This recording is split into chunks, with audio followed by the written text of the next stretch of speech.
I like this.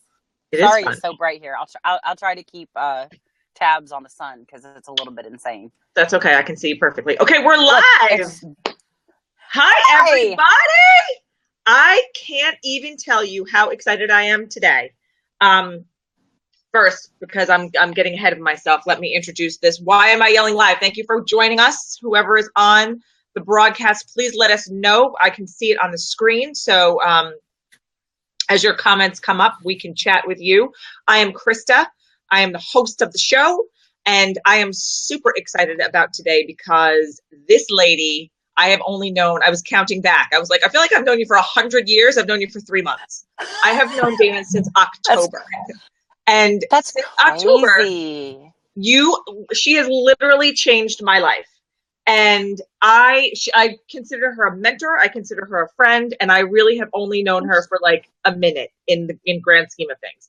Please welcome Dayna Burnworth, who is an author, a producer, a publisher, an empire builder. She is a mom of 3, and she's got a lot to tell us today, you guys. So welcome to our show.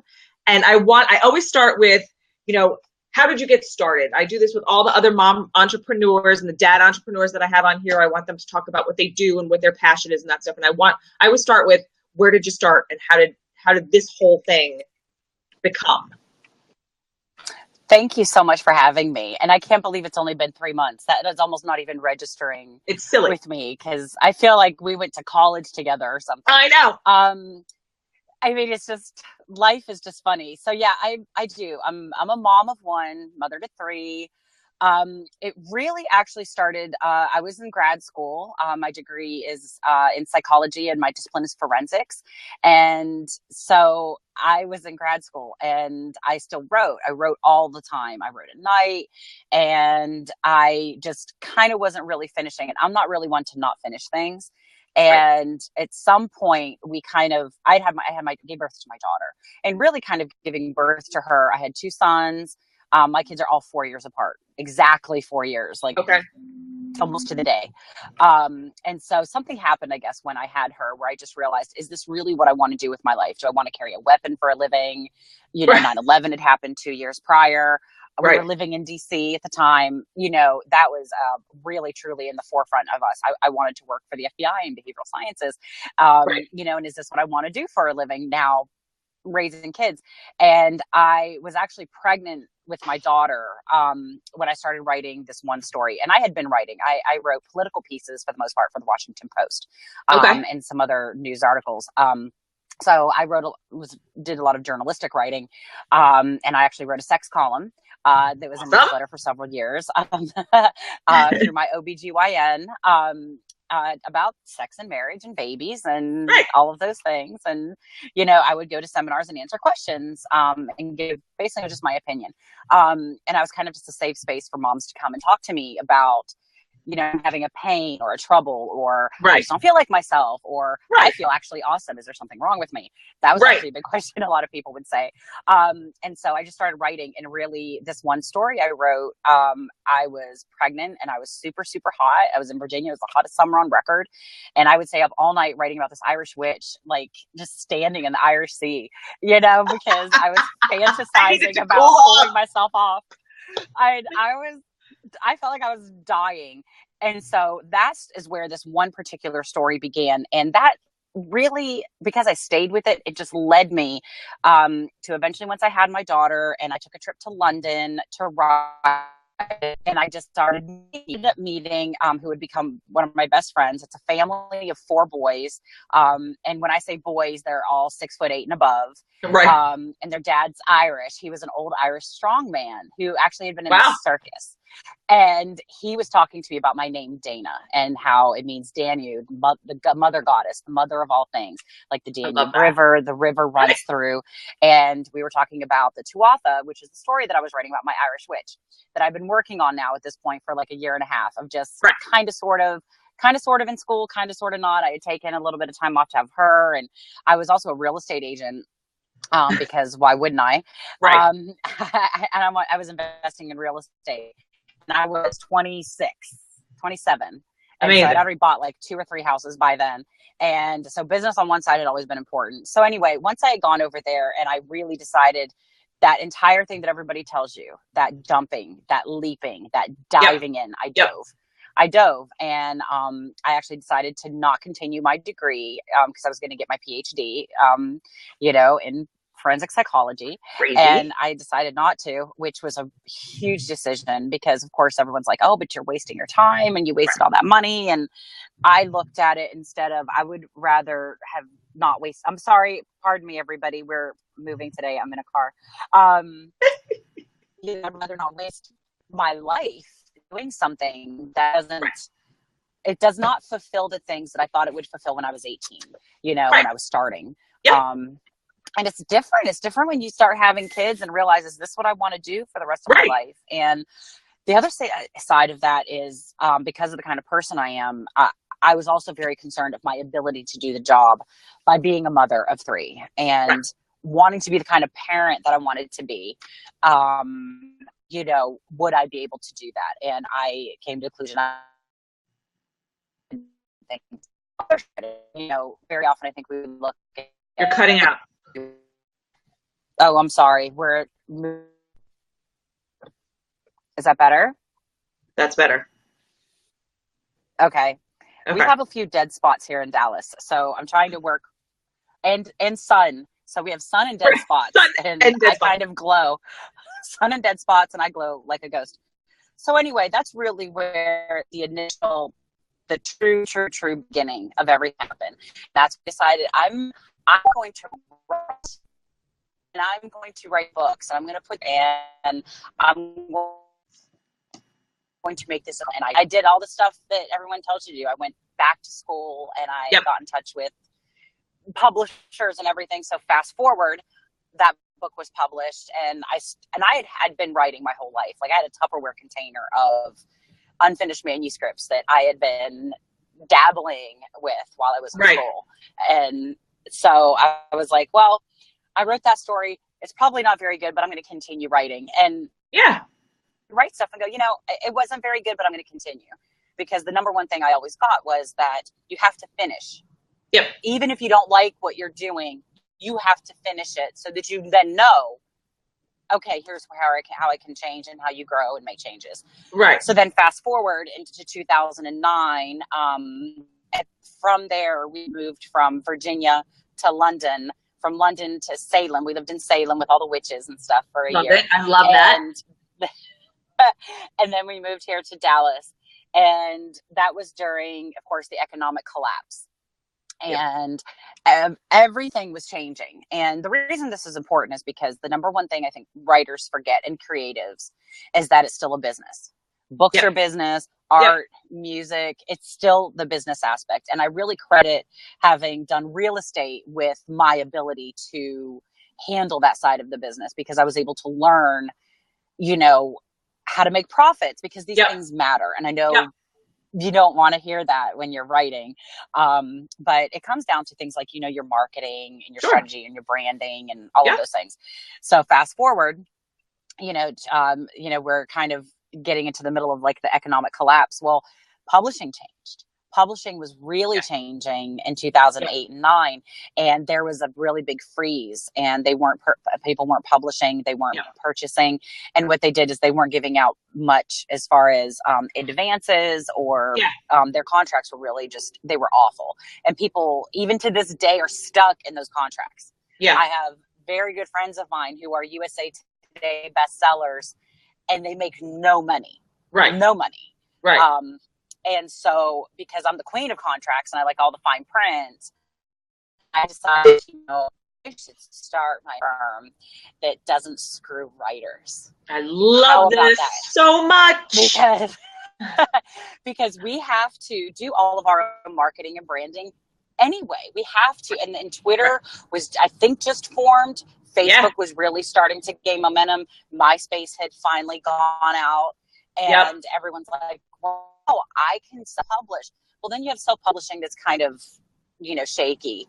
And I'm not against self-publishing whatsoever. I think it's really opened a lot of doors. But I wanted to be kind of that medium, that small press, where people can go and know and in mine in particular, we started with fantasy series and horror and Mm-hmm. sci-fi. And again, as a woman, it's very hard to get published in In that, those genres yep. unless you're writing young adult. Um, that's the that's the rub, you know? Right, right. And so when I walk into meetings, they're like, oh, you're a children's author. We have J.K. Rowling. And I'm like, it's a little bit more No. George Martin. Right, Sorry. right. Yeah. I like to kill people in my stories. So Am I losing you? Sit tight, you guys. Dana's moving. There she is. we are moving. I'm sorry. Very sorry for cutting out. That's okay. You're in. And and so I just wanted it to be a place. I wanted it to be a place of really diverse writers who, even if they also want to write a bunch of different things. Like I myself, I really like sci-fi and I like horror and I like fantasy and I also like literary fiction and classics. Like I'm a big book geek. I was raised in a library. My mother was a librarian, so I was truly raised in a library. Yeah. And that a lot of us have all of these different types of stories that we want to tell and read and be interested in it. Sure. And that, just because you're a mother, you don't have to just write mom books. Right. And if you do, that's also awesome. Right. And, there are so many things out there. And so that's what I started. That's where Base Press really began and was also out of, so many of these authors, they're scheduled, they're contractually obligated to write 4 books a year and they make less than $4,000 a year on those 4 books. That's so crazy. That's a very common contract. And that to me is, and they don't hold the rights. The publisher holds the rights, so they can sell them, they can backlist them, they can prevent you from selling, and they can sell your movie rights and hold on for 5-8 years. And so that's where I wanted it to be. We're obviously make money, but I'm a big firm believer in creatives maintaining the rights to their work. Right. No matter what, you own your work. You're the one who's poured yourself into it. Yeah. So I don't want to see anyone signing themselves, like in blood and then they don't, they don't have control, and it'll just, it removes agency, being able to, do what you want with your work. So then fast forward, I continued writing. And I came up with this idea a few years ago. And it wasn't working as a book. And then I didn't into school and learn how to write film. And so I wrote a couple of films and they weren't very good. I'll be honest, they weren't very good, but I finished them. And I learned how to do it. And I learned about pacing and, I didn't just scrap it because I'm like, oh, I don't like where this is going, I'm going to throw it. That's a really big lesson I learned early is you have to finish it. Even if you don't like it, you have to finish it. Okay. And then I was trying to figure out how to work this. And I thought, I think this would actually work really great for TV. I wonder if I could learn how to do that. And I did. And that's how, and that's my TV show, Blind World. And that's where it started. And I love it. A lot of it, was, mingling kind of with the right people. And when I say mingling, that sounds really cheesy, but they're the people that I talk to and I hang out with and I know, right. And the people that I even support, and I buy their books and I go to their functions. Like I said, we're in really super sunny Dallas. I'm trying to you're good. No, you're good. And I support them, especially women in film and women in television. There are so few of us. And the first thing that I realized when I was putting Blind World out there is that there are no women sci-fi writers. They don't almost exist. And if they do, they're not the creators. So as of right now, I'm the first that will be on TV. I'm the first. And this is 2017. Right. It's crazy.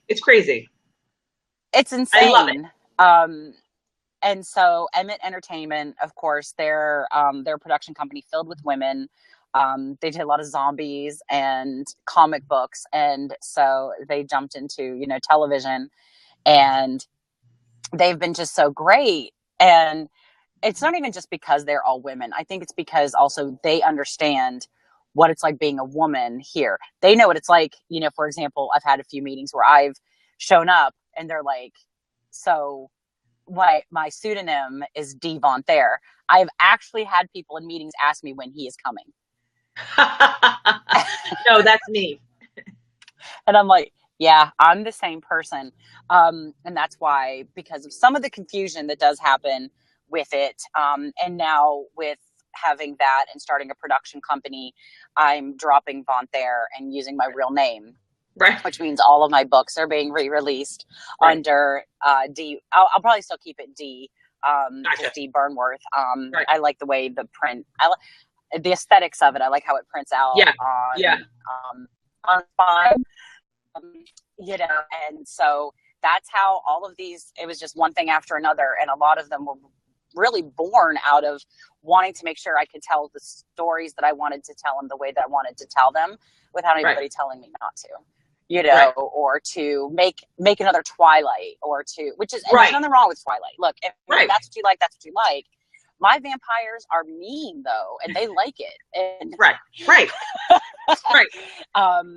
and the other part of that, when you very often hear about fantasy and sci-fi, everybody's like, oh, it's pretend, it's fake, it's pretend, it's not, it doesn't have the same punch maybe as, you know, literary fiction.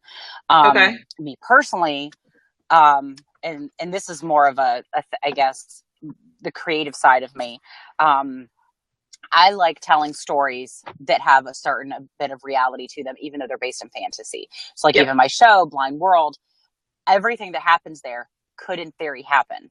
And I actually went back and studied astrophysics for 2 years. I've been auditing astrophysics classes, Crazy. and I cannot do the math. Okay, Right. and that's the problem with physics, is you have to have Right. the math behind you. I do not, Right. but I do Right. understand the concepts. I can't do the formulas, but I understand the concepts of, if this happens and that happens, and if you get this, or if the sun does that, you know, and Right. you know the astral. You know, I get all of those things. Like, oh wow, okay, so you have to clear the astral field, and then, you know, I understand those things. Figuring out Right. the math, I'm going to be honest, not going to happen. Right. Nah. But that said, the other part of that is my fantasy stuff, my, like, werewolves, my vampires, witches. Right. Right. I'm a real big witch writer. I love witches. That's why I I love do saying too. it. I like putting history in the face of my readers. So, for example, because there's kind of this idea, right, that fantasy, especially if it's like high fantasy, that it's not smart. Yep. You know what I mean? That it lacks something. And I'm sorry if my hair is everywhere. I'm trying to keep. No, you're good. So, for example, I have this one book that I cannot wait to put out. I had actually put it out and then pulled it intentionally so I could put it back out under my real name. And one of the reasons it's so important to me is it's a werewolf book. It's a book about werewolves in New Orleans and all the stuff that comes with it, right? But the historical basis of this is a lot of Haitian voodoo. The Louisiana was the first state and the only state in the Union back in the day that they would, their slave trade, you couldn't trade slaves under the age of 14 unless they were with their families. You know, and so because of that, slave owners just would pull women and men, even though they were betrothed to others, and they would mate the biggest and the strongest to create other bigger, stronger slaves and sell them as a package. There's always a very big social impact of the things that I write, even though it's science fiction and fantasy and all of those things. Because I think one of the great things about fiction and about writing about stuff like this is it helps you have a greater understanding. I mean, look at today and Harry Potter and the Muggles and the history of magic. So good, right? You know, it's so good. And I just think it helps have an even deeper understanding of really bigger and more complex issues. And again, and I know a lot of women who write like that, and they're not getting published because that's insane. You know, and because they're not writing it too sexually, or maybe they are writing too sexually, you know. Right, it's too much.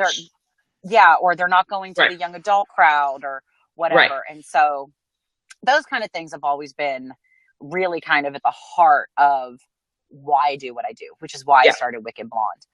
my new production company. I mean, this woman is crazy. Like, she's got production companies. And how many books have you written? I want to know that. What's your total book number? 26. 26. Okay. And that includes series. So like if you count Tuatha, that's 7. Domniaska is 3. Dragostay is 3. And I wrote a bunch under men as well. A lot of my political fiction. And those I can't announce yet until my contracts are done. But everybody will know who those are in the next 13 months. Oh, 13 months. You have to wait a whole year. I know. Some of these I've been collecting to redo because they were with other publishers, right. You know, and it's taken. And again, it's the contracts. It's the time. Yeah. Contracts are king, you know, and that's ultimately what it is. And so then you have now Wicked Blonde, which one of the reasons, I mean, I'm so excited to start this. And this is probably the biggest thing I've ever, like the bite that I've ever bitten off here. It, you know, could be more than I can chew. I don't know. Maybe I'll just slice it up with a fork and knife. I don't know. And one of the reasons I'm so excited about it is, you know, to again be that are repeat that not told. I'm sorry. Repeat that. We just lost you for a second. Oh, I'm sorry. The stories of women that are just, they go untold, you know, or they're like hidden figures right now. I'm so excited about that film and that was made. And the woman who wrote that wrote 44 projects that were rejected.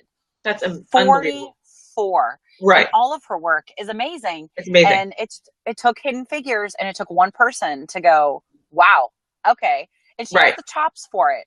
And so whatever I can do to kind of further that and to get more stories out there. And again, I'm with NASA and I'm a big science geek. I'm a total dork. Like I love it. Spaceweather.com is literally what I look at first thing in the morning because I'm a nerd. I am truly a nerd. But the first thing that we have with Wicked Blonde and why I'm so excited is my Women Words World initiative. And it's an exploration of women and the words that they hear every day, the words that they say every day, and the world in which they live. And what's interesting is something so simple as I'm interviewing and as I'm out there and as I'm asking people these questions, it's really interesting of how many people are like, I have to really think about that because there are so many. Or I'm afraid of saying it because of the people who said it to me. I don't want to hurt them. People will hurt you and you're afraid of saying it. Words. And that's the whole thing. Words matter. Yeah, they're powerful. They're powerful. What you hear every day, what you are told all the way down from, you know, you're not good enough or you can't do this or you can't do that or, you know, that whole sit down, look pretty thing, you know, well, we can stand up and look pretty too. And maybe don't feel like it, you know, maybe it just, we just want to do our thing. And it's really, I'm so invested in it. And mainly because I just fall in love with like every person I talk to, you know, and everything that they say and their stories and all the way from, and it's not even just negative, it's also positive. And how have they used them? How have they used their words? How have they used them to get them to where they are now? And that could be a good place and it may not be a good place, you know, and and a lot of them, I mean, there's such a duality there of, and how many women I interview remember the negative more, but they hang on to the positive, but they don't use it. And the negative is used so much more in their lives. And so that's something that is just, I can't wait for that, for the first interview to come out. I'm so excited. I have filmed 3 so far. That's amazing. I'm working with ones that I just filmed last weekend. Oh, good. Which will be amazing. I interviewed 11 women. That's so great. Last weekend. So great. Yeah. Yay! So, I'm so excited. Like I said, I get like really chatty. I'm sorry, but so good. That's okay. We are talking about empowerment this week, so it's perfect that we have you on as our guest this week because I feel like you are doing your part to empower other women to use their voice and use their words. And if you had any advice for an aspiring entrepreneur or an aspiring writer, what would you say to them? Oh boy. Um, as far as writers, because, and I guess this can be used both ways. The first thing I would say is get to know the business. The first thing I tell everybody, and I told this to you, Yep. and is I want you to go visit a library or a bookstore, and I want you to go visit your shelf. I want you to find your section. I Right. want you to find your shelf mates. Yep. Kurt Vonnegut is my shelf mate. Okay. So when you talk about someone they've got to like keep it real with, Yeah. that's who Von Thayer is next to, Yeah. is Kurt. So, and who I love. So I would say before you even, if you want to get into this business or into the business of books, or if you're writing a book and you understand what the business side of it is, Yep. and also just it's inspirational. So, find out, where are you? What section of the library do you live? Find out your last name and go check out your shelf. Go check out your shelf mates. See who's living there with you. I What love kind that. of books are there? Because the first thing, number one, the first thing that everybody does, which you can't help it, it's human nature, is to say, no one has ever written anything like this before, ever. And you're going to keep it really close, and you don't want to tell anyone about it because you don't want it to be stolen and all of those things, which I get totally. And when you visit those things, and I'm not talking about Amazon, I mean physically go into a bookstore, Right. actually really go and look at your end caps and Yep. really visit and see, what's out there. Who is my competition? Who are these people and what are they writing? And then buy them and read. You might be surprised what's actually out there. But there are a few times when and present company included, where I've, had to say, there is nothing else out there like this. Right. Right. Think about that. Yeah. And the other side of that is and that's where the duality is so interesting, right? Because like I was saying before with the words and the duality of it all. And here's where it's always very, very interesting to me is, so it's human nature, right? When you're writing something that nobody else has written anything like this before. And I have to keep it very close to the cuff because I don't want it to be stolen. And it might just be the best thing ever. And everybody's publishing all this garbage. And it is nothing but garbage out there right now. And this is going to be the best thing ever, right? That's so funny. The other side of that is then who's going to want to read what I have to write? Nobody wants to read. And you feel both of those things at the same time. Yeah. And it's common. And that's what we all do. So go and do that. And then when you sit down to write your story, really write and look for mentors, look for people who can help you achieve your goal. Yep. Because everybody wants to quit. Like, yes, they do. All of us want to quit. And it gets really hard. And when you get, like I've told you, to the 20,000 word, 25,000 word, and then the floodgates open and you're like, I shouldn't write this. I should write the 40 other ideas I just came up with. Yes. That's why finishing your projects are very important. Yes. And it takes training to do that. And you have to finish them, and it's just like writing, the show, like 16 episodes. I want to write all of them all at the same time. Right now. Because now, all of it now. And I'm going to dictate it into my phone. That's the other thing. Yeah. You have to sit and you have to write and you have to shut yourself off and you need quiet. Yeah. And you have to do it. It's a muscle memory and you just have to do it. And that's the hardest part about writing is it's solitary. Yeah. You don't have cheerleaders behind you. No. And you just have to do the work. And it's like that. It's green, pretty much with anything else too, is I know, because I'm navigating, by the way. Don't you know? Because my husband's driving and I'm over here telling him, by the way, it's green. Where to go. Right. Because apparently that's all I do. I must just be bossy pants today. That sounds about right. But the other thing is just not quit. And that's true for everything, is you just can't quit. Even if you don't like what you're doing, at least finish it. So when you get to the finished product, then you can go back and say, well, I would like this if you just quit, you're never going to know. You're never going to be able to finish any of it. And that's the number one thing, is just not quitting, because we all want to, you know? Yeah. I mean, listen, you will have my book next Wednesday. February 1st is my day, but I have wanted to quit 17,000 times. So I It's know, hard. all these words that you're saying are Yeah. like, oh my God, this is my whole brain right now. It's like I had to find my spot, and I had to find my groove, and I had to find my surroundings, and I had to block out my time and find the right time to do it. Yeah. And it's a process, and you know, Yeah. it's gone quickly, but at the same time, it feels like it's been forever. I don't know. And that's the thing. Think about even in those first few days, like say in October, Yeah, when we were first starting, and how different it gets. And I always tell people it's like exercise. You're not going to just kind of go to the base of Everest and start climbing. You need right. to train yourself for it. Training. You need Mhm. to, all the stuff. And you're not going to just run a marathon by going to the finish line. And it's like anything else. You have to keep pushing and you have to keep going, even if you don't like it and you don't like how you feel. Yeah, And there are those days, and I mean, and there are weeks even, and sometimes you fall into a slump or whatever, but you got to come back and get to it, and because the writing has to get done, you right, know. right, right. And that's the other thing too is, from the business aspect of it, creatively speaking, I personally like to write from 10 p.m. to 2 a.m. You're crazy. World shut down. That's how I do it as a mom.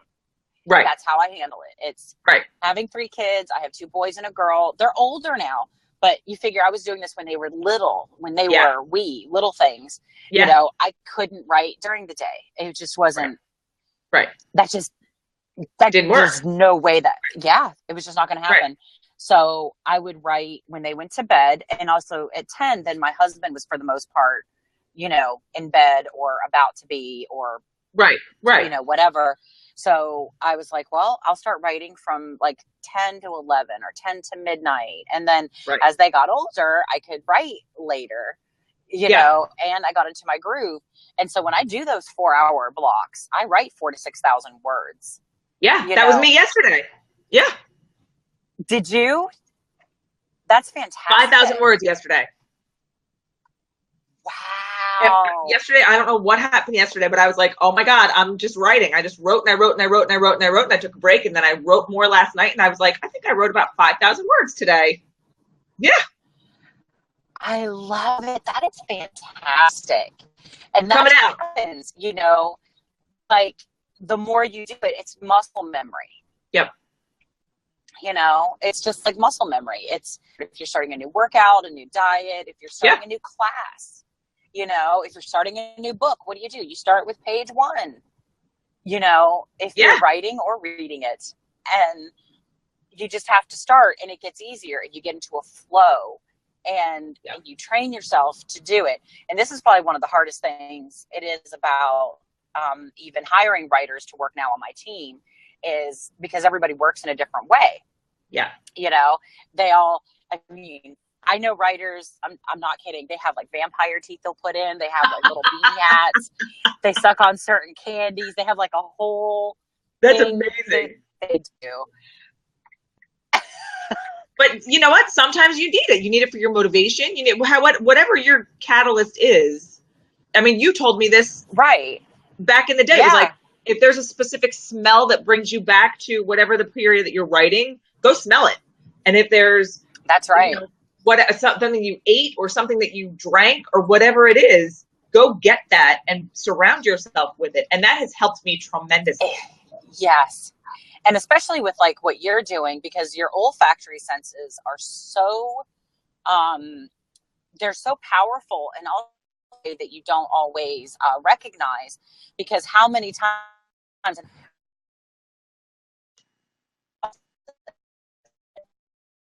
or like when you go to elementary school and like it smells like paste, it smells like Yeah. my kindergarten life, Yeah. it And can you were, yeah, immediately take you back to that place. So that yeah, time. there are a lot of tricks these days. My biggest challenge, I mean, other than, okay, I'm not going to say it's the only one, but writing wise, because that's a lie. That would be a lie to say, well, this is my only challenge. I mean, come on, there are challenges with everything. Right. With writing is writing during the day, because that's Yeah. more of what I'm having to do now, is write during the day. And and like Stephen King says this in his book on writing, A lot of us wait for inspiration. The rest of us just get up and work. Right. So Right. Got to do the work. You just have to show up in your office and you have to do it. And if I say, okay, I need 6 pages from you, which include, a setup, an arc, and a resolution. I need 6 pages from you to have a setup, arc, and a resolution. Right. I want to hear it 4 days later that inspiration wasn't me. Right. Well, nothing was with you if it's a blank page.